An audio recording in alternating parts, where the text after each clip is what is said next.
Mahfud MD tertawai keluguan Fadly Zon, ditulis Panjat H.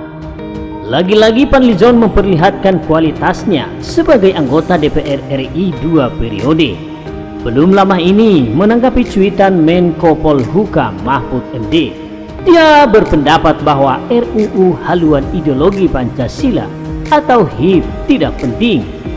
Di akun Twitternya, Zon menciut, "Ini RUU yang sama sekali nggak penting. Hari gini masih bicara haluan ideologi Pancasila. Apa urgensinya? Pancasila sudah selesai tahun 1945. Dan para pemikirnya orang-orang hebat di masa lalu. Yang mau khianat pada Pancasila ya komunisme." Cuitan Bang Zon itu dalam rangka mengomentari status Menko Polhukam Mahfud MD tertanggal 31 Mei 2020 yang mengatakan bahwa ada pihak-pihak yang resah seakan ada upaya menghidupkan lagi komunisme dengan mencabut TAP nomor 25 MPRS tahun 1966. Keresahan itu menurut Mahfud terasa ketika dirinya berseminar secara online dengan rektor-rektor UIN terkait RUU HIP tersebut.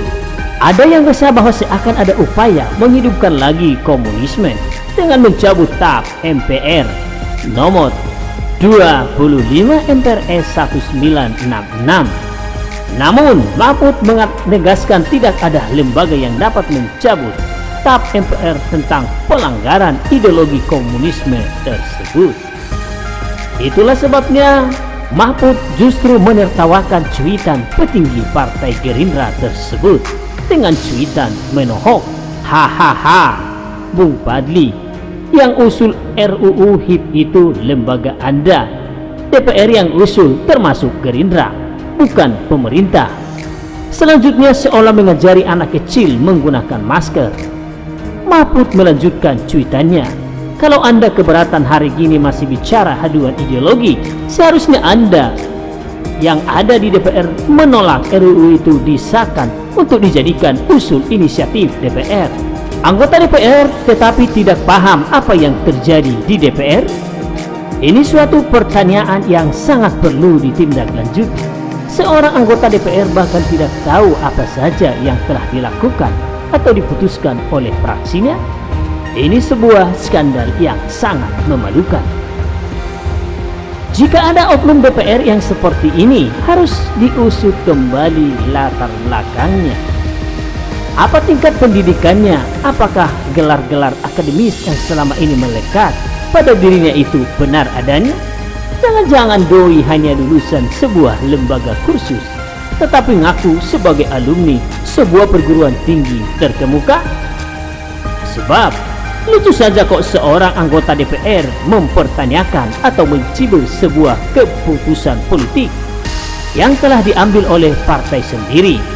Lain hal kalau dia itu anggota DPR independen yang cuma iseng-iseng saja ketika dulu menjadi anggota DPR, bahkan menjadi wakil ketua DPR. Lalu apa saja yang selama ini dilakukan oleh oknum DPR ketika ketahuan dia tidak paham dinamika kerja di lembaganya?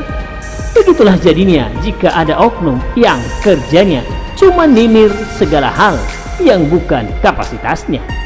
Terlalu sibuk memperhatikan pekerjaan orang lain, akhirnya dia sendiri tidak tahu apa pekerjaannya. Maka terjadilah sesuatu sangat memalukan tersebut di atas. Penulis jadi teringat pada seorang oknum kepala sekolah SMP swasta yang diangkat oleh yayasan karena dia itu dosen di sebuah perguruan tinggi negeri yang punya nama dan reputasi besar. Dia orang sibuk, sudahlah pasti. Namun demi kemajuan sekolah, pihak yayasan memberi kepercayaan padanya untuk menjadi kepala sekolah karena Kepsek sebelumnya pindah ke sekolah lain. Tidak perlu menunggu lama untuk mengetahui kapabilitasnya sebagai kepala sekolah. Jabatan itu memang baru pertama sekali dia emban, sebab selama ini hanya mengajar di depan kelas. Menjelang ujian semester, seluruh kepala sekolah yang ada di kawasan mendapatkan briefing dari dinas terkait tentang pelaksanaan ulangan umum itu. Kepala sekolah kita sudah pasti ikut. Ketika dia kembali ke sekolah dan menjelaskan soal pertemuan itu, beberapa guru senior justru bingung. Sebab penjelasan yang dikemukakan oleh kepala sekolah itu banyak yang dianggap aneh dan ganjil. Penasaran, seorang guru menghubungi kenalannya, seorang kepala sekolah yang turut dalam pertemuan itu, dan ketahuanlah bahwa kepseknya ternyata kurang memahami banyak materi yang dipaparkan oleh dinas tersebut. Setelah hal itu dijelaskan, kalang kabutlah kepsek itu dan menyuruh salah seorang guru senior untuk mempelajari kembali apa-apa saja yang dibahas dalam pertemuan itu. Pihak yayasan mengetahui masalah ini segera memberhentikan kepsek yang tidak punya kompetensi tersebut. Kasihan juga, dia menjadi bahan olok-olok sebagai orang yang punya hanya menghadirkan sosoknya, namun matanya liar mengamati hal-hal yang lain.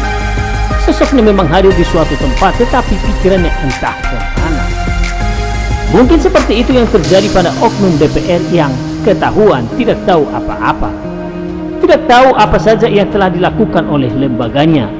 Dia tampak hadir namun tertidur dan melamun saat rapat. Oknum semacam ini sungguh menyebalkan.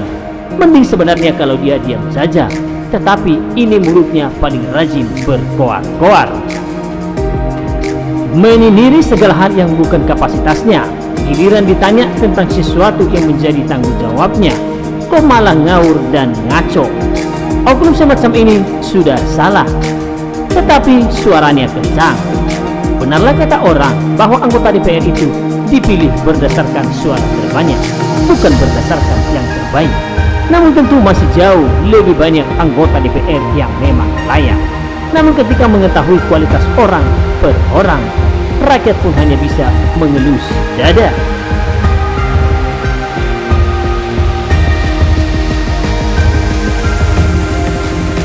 Sindiran halus dari Ganjar buat Fadlizon yang bikin tak berkutik. Masih ingat dengan sindiran Fadlizon kepada Gubernur Jawa Tengah Ganjar Pranowo yang menurutnya telah mengambil tugas juru parkir karena ikut mengurai kemacetan di jalur Pantura itu? Nah, kali ini Ganjar memberikan respon atau balasan yang lebih monohok, tapi elegan dan halus tanpa menyindir keras. Ganjar Pranowo kembali melaporkan perkembangan kondisi ruas Jalan Demak Semarang di Kecamatan Sayung. Dia mengatakan arus lalu lintas di jalur Pantura itu telah lancar dan tidak ada genangan rob. Saat memantau pada kali pertama dan kedua, Ganjar menggunakan mobil dinas. Kali ini, Ganjar hanya mengayuh sepeda saat mengecek jalur tersebut, ditemani 4 go-weser yang memakai kaos Nedak Keplak bersama lawan COVID-19. Progresnya cukup bagus. Ini adalah tanggul sementara yang dibangun untuk menahan agar air tidak melimpas ke jalan, kata Ganjar. Saat sidak pertama, genangan air di jalan hampir mencapai betis orang dewasa. Kali ini tidak tampak lagi genangan air. Beberapa titik jalan pun juga terlihat baru ditambal dengan aspal. Kemacetan semula yang mencapai 10 km pada minggu lalu, saat ini sudah tidak ada sama sekali. Ternyata, sejak kemarin kawan-kawan dari Balai Besar Jalan dan BBWS bekerja optimal dan hari ini berhasil dibendung, sehingga 3 hari ini tidak bikin macet lagi di Sayung Demak. Sekarang dilakukan pemompaan yang masih sedikit di jalan sehingga semua air bisa dikanalisasi di sini. Jadi sudah lumayan, kata Ganjar. Menurut Ganjar, pemeriksaan tersebut sekaligus sebagai laporannya kepada Wakil Ketua Partai Gerindra Fadlizon. Sekaligus laporan saya kepada Pak Fadlizon. Tugas sudah saya laksanakan dengan baik dan saya tidak jadi mengambil tugasnya tukang parkir karena sekarang sudah jalan, katanya. Ini adalah balasan dari Ganjar sekaligus untuk menjawab sindiran Fadlizon dengan hasil kerjanya mengatasi banjir rob tersebut. Saya yakin Fadlizon tidak akan banyak berkutik lagi karena sudah dibungkam oleh hasil kerja sang gubernur. Kalaupun Fadlizon masih tebal muka mau kritik, pasti dia akan kritik dari sisi lain.